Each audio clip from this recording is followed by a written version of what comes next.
Kami berdiri di sini bukan hanya sebagai penerima penghargaan, tapi kami berdiri di sini juga sebagai saksi mata wajah-wajah kecil yang tak seharusnya mereka kehilangan hak mereka untuk tersenyum, berbahagia, dan bermimpi.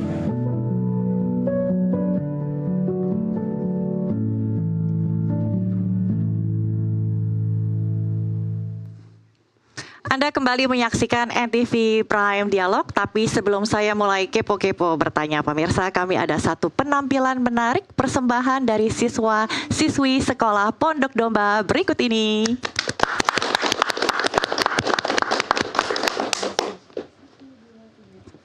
Janganlah jamu berbuat baik, janganlah jamu berpikir baik, janganlah jamu berkata baik, kita akan menuai baik. 30 kali ganda, 60 kali ganda, dan 100 kali ganda, kita akan menuai baik. Terima kasih Bu Indah dan anak-anak, silakan duduk kembali. Wah, ini KAB sudah hafal ini. Udah ikut latihan berapa kali atau saking catchy-nya ya dan sangat menyentuh sampai ingat hafal, bisa nyanyi bersama. Waktu denger itu terus terang saya terharu sih. Karena saya gak menyangka lagu itu datang dari anak-anak yang mereka dalam tanda kutip ya, dianggap terpinggirkan, dianggap termarginalkan. Bahkan kata-kata itu disampaikan oleh mereka untuk menyemangati kita untuk selalu berbuat baik. Ini luar biasa. Jadi mengajarkan kita untuk selalu mensyukuri kehidupan kita. Udah demikian, jangan lupakan sesama kita, jangan lupakan anak-anak kita. Baik, terima kasih. Oke, sebelum saya ke Bu Astri, kebetulan Kak Seto ada satu dan lain hal sehingga harus meninggalkan kita. Tapi sebelum kita melepas kepergian Kak Seto boleh dong ya terakhir ini. Kalau kita bicara soal isu perlindungan anak kan ini bukanlah hal yang mudah. Butuh peran serta banyak pihak.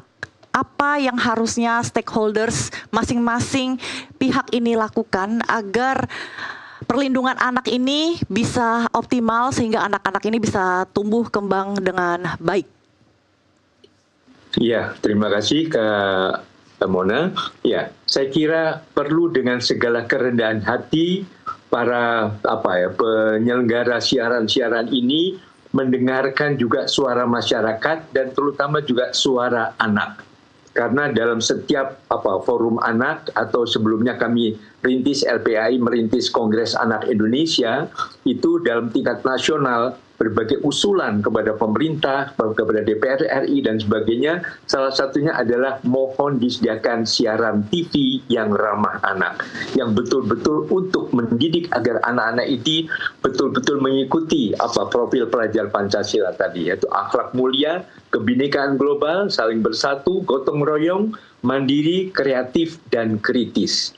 Dengan demikian maka kita tanpa sadar sudah mempersiapkan masa yang indah, yaitu Indonesia Emas 2045, tidak menjadi Indonesia cemas atau Indonesia lemas. Mungkin demikian Kak Mona. Terima kasih Kak Seto sudah bergabung bersama kami di NTV Prime Dialog. Selamat malam Kak Seto, kita jumpa lagi di acara berikutnya. Terima kasih, mohon izin lebih dahulu. Oke, Bu Astri, kalau bisa dibilang tadi kan Ibu ini yang mengundang KAB sehingga bisa masuk ya ke tempat anak-anak ini. Apa sih yang membuat Ibu ini begitu peduli terhadap akses anak-anak terhadap pendidikan? Apa maknanya untuk Bu Astri melakukan ini semua? Ya, balik lagi ya. Anak-anak ini kan adalah bibit. Nah, bibit ini kan kita harus melakukan bagaimana supaya bibit ini bisa tumbuh dengan baik, seperti itu ya. Udah pasti mereka adalah generasi masa yang akan datang. Dan kita juga tahu kesenjangan di Indonesia, apalagi di ibu kota itu kan sangat jauh, betul ya. Ya alhamdulillah perjalanannya kita tuh memang dipertemukan dengan Bu Indah, dimana di situ kami juga terketuk ya, maksudnya untuk melihat kondisi anak-anak di sana itu yang dimana memang memerlukan perhatian dan bantuan, karena anak-anak ini kan memang di lingkungan marginal ya, dimana orang tuanya sendiri itu bukan asli DKI dan mereka tidak punya KTP DKI, otomatis hak mereka untuk sebagai penduduk DKI itu tidak ada. Nah,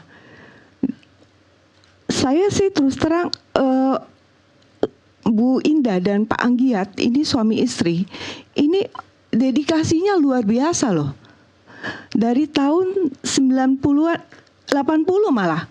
Seingat saya 87 atau 86 ya Bu.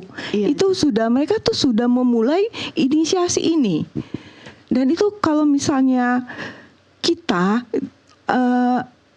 melihat kondisi tersebut tetapi tidak tergerak hatinya untuk membantu, ya saya amat sangat sayangkan gitu.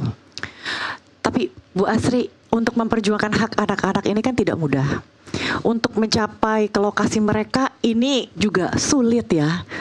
Medannya juga cukup berat gitu kalau saya dengar cerita KB tadi ya.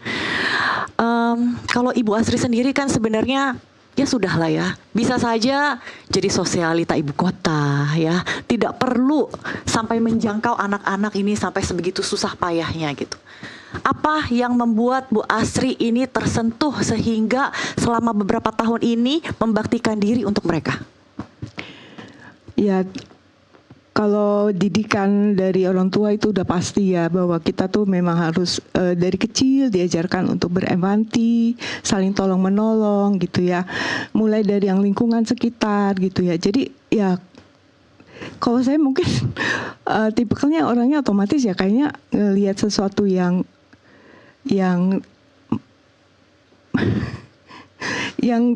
apa ya, kurang beruntung lah gitu ya, mereka kurang beruntung gitu ya. Itulah yang membuat saya jadi tergerak gitu loh, kesadaran. Kita memang perlu yang namanya kesadaran untuk saling membantu. Saya rasa itu sih Mona. Menjawab mungkin pertanyaannya.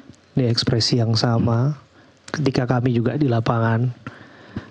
Bu Astri selalu menangis. Jadi apa yang beliau rasakan bisa kami rasakan. Ketulusan yang disampaikan itu sungguh-sungguh kami juga rasakan begitu. Betapa untuk menjangkau lokasi tadi ya Mona ya. Jangankan kondisi itu dalam kondisi kebakaran, kesana pun aksesnya sungguh menyedihkan, saya bisa katakan. Karena cukup terjal, mohon maaf untuk sebagian kalangan, tentu baunya nggak sedap, ya menyengat, terganggu.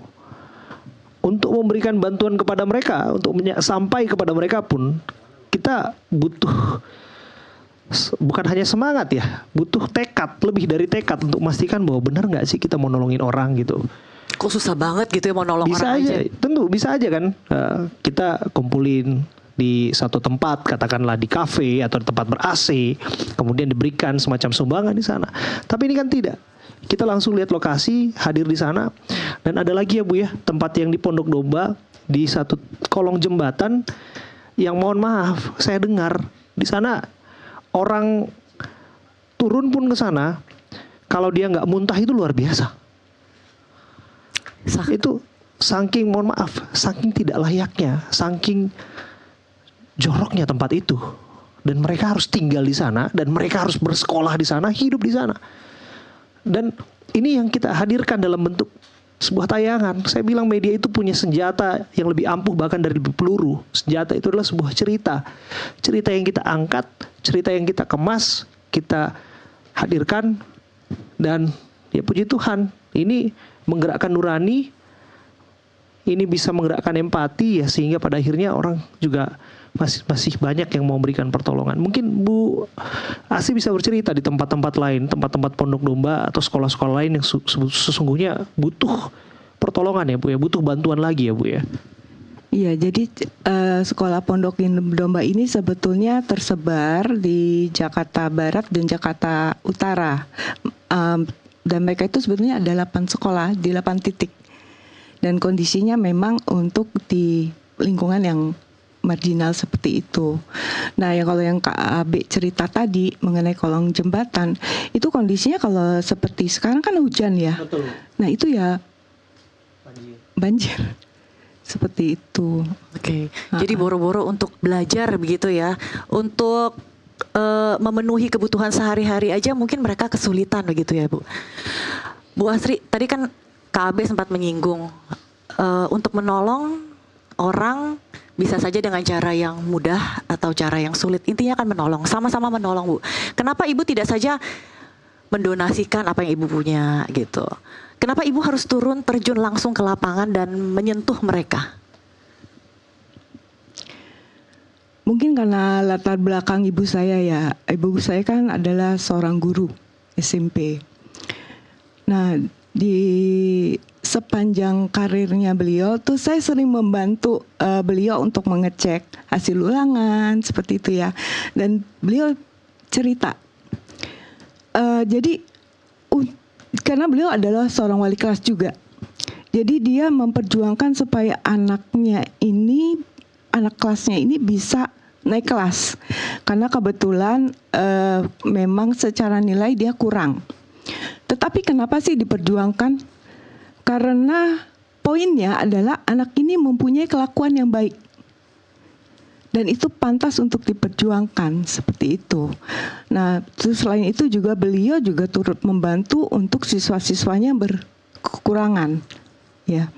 Dan dari beliau lah saya juga banyak belajar bahwa ternyata pendidikan itu sangat penting seperti itu. Makanya kenapa saya memang akhirnya ya terjun ke dunia pendidikan secara tidak langsung sih seperti itu. Ya karena memang sebegitu pentingnya pendidikan itu bagi anak-anak sebagai generasi penerus bangsa kita. Gitu. Jadi pendidikan adalah hal yang pokok dan utama ya. Boleh tidak punya apa-apa, tapi pendidikan itu harus punya. Harus punya, betul. Oke, kalau begitu Ibu Indah, kondisi pembelajaran siswa